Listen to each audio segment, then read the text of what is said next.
Hi friends, అందరికీ welcome to కేస్కోరి forms. ఈరోజు మనం వైబోయిన వెంకటరామయ్య గారి దగ్గరికి రావడం జరిగింది. వారి అనుభవాలు మనం తెలుసుకుందాం ఫ్రెండ్స్. సార్ నమస్తే సార్. సార్ చెప్పండి. కోళ్ళ రంగంలో ఎంతోమంది ఉన్నా, పెద్ద పెద్ద పందాలు వేసే వాళ్ళు ఉన్నా, చాలా పెద్ద సభల్లో పందాలు జరిగినా ఏదైతే ప్రెస్టీజియస్గా ఉంటుందో అక్కడికి మిమ్మల్ని మధ్యవర్తులుగా పిలుస్తారు. ఖచ్చితంగా మీరే ఉంటారు. ఇప్పటికీ పెద్ద సభల్లో నేను దాదాపు 3-4 సభల్లో చూసినప్పుడు కూడా మీరే ఉంటారు. సో ఎందరో ఉన్నా కూడా మిమ్మల్ని ఎంచుకున్నారు అంటే మీరు ఖచ్చితంగా మీ జడ్జిమెంట్ మీద అందరూ రెస్పెక్ట్ చేస్తారండి. సో అసలు యాక్చువల్లీ అంటే చెప్పాలంటే రాష్ట్రంలో అత్యంత పర్ఫెక్ట్ జడ్జ్ అనమాట ఈ కోళ్ళలో మీరు. సో ఈ రంగంలో అసలు ఇందులోకి ఇలా రావడానికి ఫస్ట్ మీకు ఏ రకమైన ప్రోత్సాహం, అసలు ఎలా వచ్చారు, అసలు ఎలా మొదలైంది మీ ప్రస్థానం? ప్రోత్సాహం అనేది మాకేమీ లేదు. అంటే మా ఫ్యామిలీ మెంబర్స్ ఎవరో ఈ కోడి పందాలు కానీ ఇటువంటి అలవాటు కోళ్ళు పెంచడం కానీ అసలు లేదు. ఎవరు ఇప్పుడు కూడా లేదు. నేను ఒక్కనే సింగిల్ పర్సన్ సార్. ఈ కోళ్ళు ఏంట్రా పందాలు ఏంట్రా అని చెప్పి ఇప్పటికి నన్ను వాళ్ళు అంటూ ఉంటారు. అందరూ వ్యాపారం చేస్తుంటారు, బిజినెస్లు ఫ్యాక్టరీలు అవి ఉన్నాయి. వాళ్ళందరికీ మంచి మంచి చదువులో ఉన్నారు, ఇతర దేశాల్లో కూడా ఉన్నారు, చాలామంది మంచి పొజిషన్లో ఉన్నారు. నేను ఒక్కనే దీంట్లో ఉన్నా. అంటే నేను దీనికి రావడానికి గల కారణం ఒకటి ఉంది. నా చిన్నతనంలోనూ కొన్ని జరిగిన సంఘటనలు అయ్యి. నేను చిన్నప్పుడు మా తాతయ్య గారి దగ్గర బొమ్మిడి గ్రామంలో పెరిగా. అక్కడ దొరలు ఎక్కువ, అక్కడ జలం దొరలు ఎక్కువ. మేడవరపు రామారావు గారు అని చెప్పేసి ఆయన బాగా పెద్ద మనిషి, దొరల వాళ్ళు. ఆయన కోళ్ళు వేసినప్పుడు మేము చిన్నప్పుడు కోడి పందాలు సంక్రాంతికి వెళ్ళేవాళ్ళం, పండగలకి వేసేవారు కదా. గోళీకాయలు పందాలు వేసుకునేవాళ్ళం. 5 గోళీలు, ఈయన తాతయ్య గారి కోడి మీద 5 గోళీలు, అంటే అవతల కోడి మీద ఆడ 5 గోళీలు, అలా పందాలు వేసుకునేవాళ్ళం. అలా అలవాటు అయింది మనకి. అలా చిన్నతనంలోనే గోళీకాయలు కాసుకుని అలా ఎంతో కొంత దీనివైపు మేము ఆకర్షణ పొందాం, ఆకర్షితులయ్యాం. ఇంకో విధంగా చెప్పాలంటే మన భారతదేశం మొత్తం మీద కూడా మన చరిత్ర అంతా కూడా యుద్ధాలమయం. ఈ రాజు వాడి మీద యుద్ధం చేసాడు, ఆ రాజు వీడి యుద్ధం చేసాడు, కత్తి యుద్ధం, ఏంటది బాణాలు వేయటం, గతాలు తిప్పటం. మన చరిత్ర కూడా అదే చెప్తుంది మనకి. మళ్ళీ అటువంటి పరిస్థితి మనకి ఆ యుద్ధం ఉన్న ఆ యుద్ధ వాతావరణం కోడి పందాలని కనబడుతుంది. నీకు అర్థమైందా? అర్థమైంది సార్. మన జీన్స్లో ఉన్నది అది మళ్ళీ అక్కడ కనిపిస్తుంది, మళ్ళీ అక్కడ కనిపిస్తుంది. కోడి పందాలు అనేది ఒక విశిష్టత. ఈ కోడి పందాలు అనేది అది ఒక వర్గం. దాని పక్కన పెడితే కోళ్ళు పెంపకం, కోళ్ళని ఎక్కిస్తారు చూసారా, మీకు ప్రతి వాళ్ళు చెప్తారు మీకు ఈ పుండికి పెట్టనేసామండి, దీనివల్ల ఇది వచ్చింది అనేది. ఇది స్వయం ఉపాధి పథకం అని ఖచ్చితంగా చెప్పొచ్చింది. దీంట్లో ఈ రోజున ఈ గోదావరి జిల్లాల్లో కొన్ని వేల నుండి లక్షల మంది దీని మీద బతుకుతున్నారు. స్వయం ఉపాధి ఇది. అందమైందా? ప్రతి వాళ్ళు కోళ్ళని దింపరు. అంటే గుడ్లు పెట్టడం, పొదిగించడం, వాడిని పిల్లలు చేయటం, పెద్ద చేయటం, ప్రతివాడు చేయటం. అలాగా చాలామంది ఏంటంటే ఇన్స్టెంట్గా ఎక్కడో ఉద్యోగం చేస్తాడు. అతను కూడా ఎవరైనా పల్లెటూరు వాతావరణంలో ఎంతోమంది ఐపీఎస్లు ఉన్నారు, ఐఏఎస్లు ఉన్నారు, అందరూ రైతు కుటుంబం నుంచి వెళ్ళిన లేదు ప్రతివాడు కూడా. భారతదేశం అంటే రైతు మీద ఆధారపడి ఉంది. భారతదేశం కూడా రైతాంగం మీద ఆధారపడి ఉంది ఎక్కువ. మన మూలం అదే. వ్యవసాయం మన వ్యవసాయాధారిత దేశమే మన భారతదేశం. దాని గురించి ప్రపంచ దేశాలు కూడా ఎటువంటి ఆశలు విధించినా మన భారతదేశానికి ఎప్పుడూ ఏమీ చేయలేవు. సహజ వనరులు, సహజ నదులు అన్నీ మనకి పెట్టిన కోట కింద ఉన్నాయి ఈ భారతదేశానికి. దాని గురించి అమెరికా కూడా ఆంక్షలు పెట్టినా ఎవడో, ఇంకా జర్మనీ ఇంగ్లాండ్ ఆంక్షలు పెట్టినా ఎవడో ఏం చేయలేకపోయాడు మన భారతదేశాన్ని. మనం ఎవరికి లొంగలేదు. అలాగ ప్రతి ఆఫీసర్ కూడా రైతాంగం నుంచి వెళ్ళిన వాళ్ళే. వాళ్ళ మూలాలు ఐఏఎస్ ఆఫీసర్ అయినా, ఇంకో గ్రూప్ 1 ఆఫీసర్ అయినా, పోలీస్ ఆఫీసర్ అయినా, పోలీసులు అయినా కూడా వాళ్ళకి కోడి పందాలు ఎంతో కొంత ఇష్టం. ఖచ్చితంగా చెప్పాలంటే ఇప్పుడు క్రికెట్ అనేది వ్యసనం, కోడి పందాలు వ్యసనం కాదు. ఇప్పుడు ఒక రాజు మీద యుద్ధం చేస్తాడు, అది వ్యసనం కాదు. ఈ దేశం వీడు కాపాడుకుంటా, ఆ దేశం అది కాపాడుకుంటా వెళ్తాడు అని వెళ్తాడు. అంటే యుద్ధం చేయటం అనేది తప్పనిసరి. మీకు ధర్మరాజు యుద్ధం చేయనన్నాడు. కౌరవులందరూ యుద్ధానికి వచ్చారు. ఊరు బాబు యుద్ధం తప్పనిసరిగా చేయకపోతే వాళ్ళు వచ్చి మేమందరం చంపేసి వెళ్ళిపోతారు అని అందరూ కలిసి ప్రేరేపించి ధర్మరాజు చేత యుద్ధం చేయించారు. ధర్మరాజు అంటే నిజంగా ధర్మాత్ముడి పాపం. మరి ధర్మరాజు లాంటి వాడు యుద్ధం చేశాడు కదా. చరిత్ర చెప్పుకుంటే ధర్మరాజు లాంటి వాడు యుద్ధం చేశాడు. ఇప్పుడు ఋషులతోటి పుణ్యకాలక్షేపంతో చేసుకునేవాడు ధర్మరాజు లాంటి వాడు యుద్ధం చేశాడు. కాబట్టి ఇది కూడా అంతే. ఒక విధంగా ఆలోచిస్తే ఈ కోడిపందెం కూడా అటువంటిదే. ఒరే మన కోడిని పెంచాలరా తయారు సంక్రాంతి కోసం అందరూ కూడా ఈ గోదావరి జిల్లాలో అందరూ కూడా ఎదురు చూస్తారు. ఇంకో ఏంటంటే మంచం మీద పడుకుంటాం, మనం ఇంట్లోకి వెళ్తాం, ఏసీ వేసుకుంటాం, ఫోన్ తీసుకుంటాం, S20 No 10 క్రికెట్, ఇంగ్లాండ్ మీద పెట్టెట్టు, హాస్టల్ మీద పెట్టెట్టు అంటాం, తెల్లరిపాటుగా డబ్బు ఇవ్వాలి. అలాగా అది వ్యసనం. దాంట్లో ఎంతోమంది చచ్చిపోయారు. నేను కోడి పందాలు వేసి చచ్చిపోయాను, ఆత్మహత్య చేసుకున్నాను, ఒక్కరిని చూపించమనండి. రాజు బెట్టింగ్ అని ఆడెవడో ఛానల్ పెడతాడు, అదేదో బెట్టింగ్ ఆడని చెప్పి ప్యాకెట్ అని ఆడి ఛానల్ పెడతాడు, అడ్వర్టైజ్మెంట్ ఇస్తారా, ఎన్నో ఈవెంట్లు పెడతారా. మనుషులను పాడు చేసేది అది, ఇది కాదు, కోడి పందెం కాదు. ఈ పాడగల కారణం ఏంటంటే, నేను కోడి పందానికి వెళ్ళాను అనుకోండి, ఓ 10,000 తీసుకెళ్తా, ఒక్కో పందానికి 1,000-2,000 కాసుకుంటాను, నాకు డబ్బున్న వరకే ఆడతాను. క్రికెట్ అలా కాదు, డబ్బు వెంటనే అడగరాళ్ళు. మన దగ్గర 10,000 ఉంటే 10 లక్షలకు ఆడతాం, మర్నాడు ఆస్తులు అమ్మాలి, అప్పులు చేయాలి, కుటుంబం పాడైపోద్ది, ఆడి జీవితం నాశనం అయిపోద్ది, మరణమే ఆడి శరణం. అలా ఎన్నో కుటుంబాలు నాశనం అయిపోయినాయి. అవి వ్యసనం.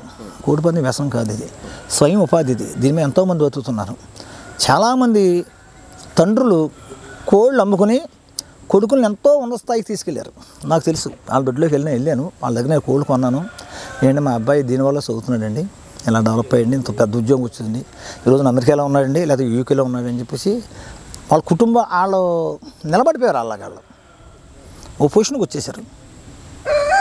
లేకపోతే అదే కానీ ఇది లేకపోతే వాళ్ళని చదివించలేని పరిస్థితి. అతను ఏం చేసినా వాళ్ళ అంత ఉన్నత చదువులు చదివించలేడు.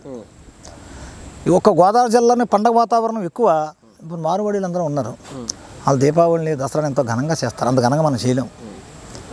అదేవిధంగా మన సంక్రాంతి మనం ఘనంగా చేస్తారు. తెలంగాణ ఉంది, బోనాల పండగ ఎలా చేస్తారో తెలుసు కదా మీకు, గవర్నమెంటే దిగొచ్చి అక్కడ నిలబడుతుంది. తమిళనాడు ఉంది, జల్లికట్టు అని ఉంటుంది, మొత్తం అందరూ కలిసి తమిళ ప్రజలందరూ కలిసి ఎంతో ఉన్నతంగా చేస్తారు దాన్ని. అందరు కలిసి అలా చేస్తారు. అదేవిధంగా ఈ గోదావరి జిల్లాలకి ఎక్కువ ఇష్టపడి అందరూ సమిష్టంగా ఉండి ఐక్యంగా ఉంటూ గొప్పగా జరుపుకునే పండుగ సంక్రాంతి. సంక్రాంతికి మెయిన్ అట్రాక్షను, సెంటర్ అట్రాక్షన్ ఈ కోడిపందమే. అర్థమైందా? అన్నీ వదిలేస్తారు కోడిపందెం రోజున. ఎక్కడి నుంచో వస్తారు, చూస్తారు రోడ్ల మీద కదా. అసలు అమెరికా నుంచి కూడా ఫ్లైట్ వేసుకుని వచ్చేస్తారు ఇక్కడికి. ఎంత ఖర్చు అవుతుంది అతనికి? అంత డబ్బు సంపాదించారు ఇక్కడికి వచ్చి. సరదా కోసం మనశ్శాంతి. ఓ పందానికి వెళ్తాం. ఒక రైతు ఉన్నాడు, పొలం పండిస్తాడు, 6 నెలలు చేలో పడి ఇంటికి వచ్చి ఆ పశువుల సాగుల్లోనూ, ఆ గొడ్లలోనూ, ఆ మేకల్లోనూ, ఆటలో ఇట్లో పడి నలిగిపోతాడు. రైతుకి ఏది రైతుకి రిలీఫ్ ఏది? ఎక్కడ అతను పొందుతాడు? ఏంటది? సంతోషం. ఎక్కడ పొందుతాడు? ఇందులోనే రైతుకి అందుబాటులో ఉన్నదే కోడిపందెం. రైతు ఫోన్ ఎట్టుకుని క్రికెట్ ఆడలేడు కదా. మరి రైతే వెన్నెముక, రైతే రాజు అన్నారు అందరూ ప్రజలందరూ కూడా. మరి రైతుకి ఆనందం పొందే విధంగా ఏం చేశారు? ఇప్పుడు రాష్ట్ర ప్రభుత్వాలు ఏంటి,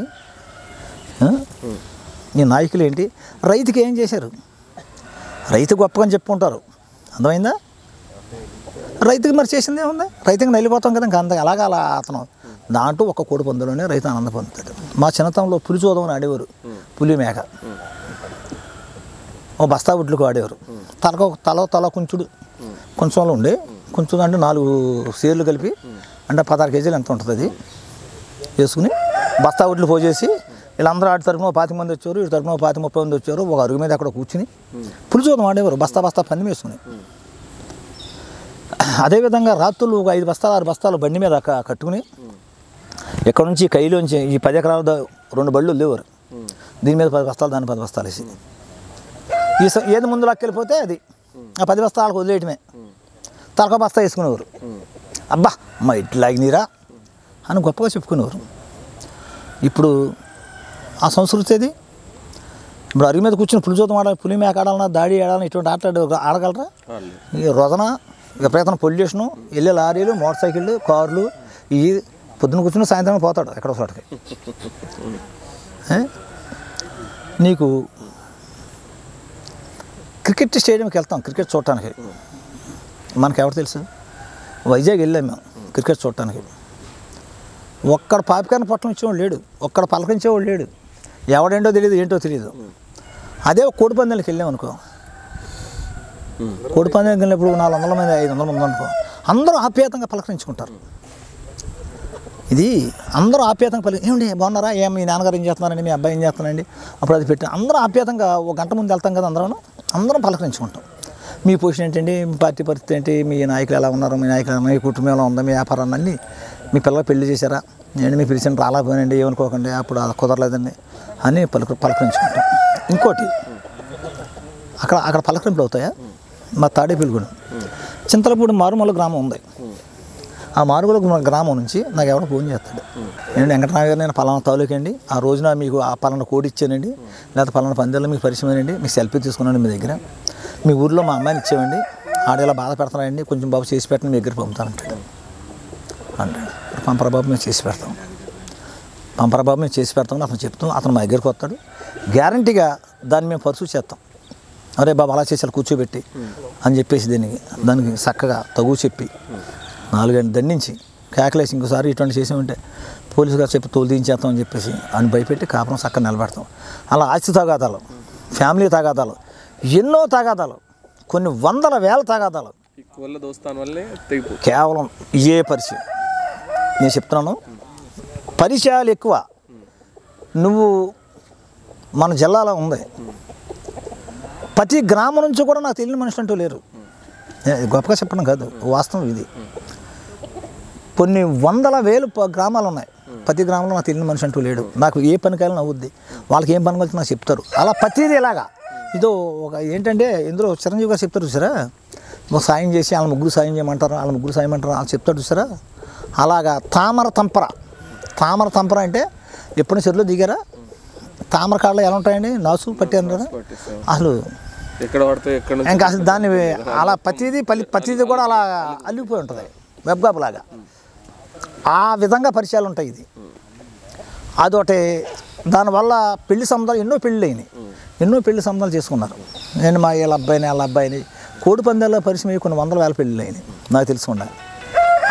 అలాగా ఆ వ్యవస్థ కూడా అలా పెరుగుతుంది. కోడి పందాల వల్ల దీన్ని ఒక జూదం కింద చూడటం మట్టుకి తప్పు. కోడి పందాలు జూదం కింద చూడటం తప్పు. ప్రతి వాళ్ళు కోళ్ళు తయారు చేస్తారు, ప్రతి వాళ్ళు ఇంకో రకంగా ఆరోగ్యమైన ఫుడ్ ఏమైనా దొరుకుతుందంటే ఒక కోడే. ఈ కాలంలో ఇప్పుడు మనం వేట మాంసం కొంటాం, ఈ రోజున వేట మాంసం తినాలని కూడా భయం వేస్తుంది. హైదరాబాదే ఫారంలో పెంచుతారు వాటిని,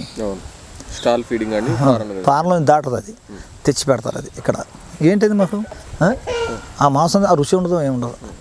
మరి ఈ కోళ్ళని ఎంతో ఆరోగ్యంగా తయారు చేస్తాం. అసలు కోడి పందెం లేకపోతే కోళ్ళే లేవు. కోడి పందెం అనేది లేకపోతే ఇప్పుడు మనం వివాహం చేసుకుంటాం.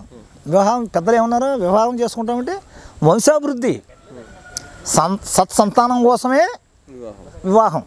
అదా కోళ్ళు పెంచడమే పందెం కోసం, లేకపోతే డెవలప్మెంట్ ఉండదు. ఇవి కూడా ఎప్పుడు అంతరించిపోను.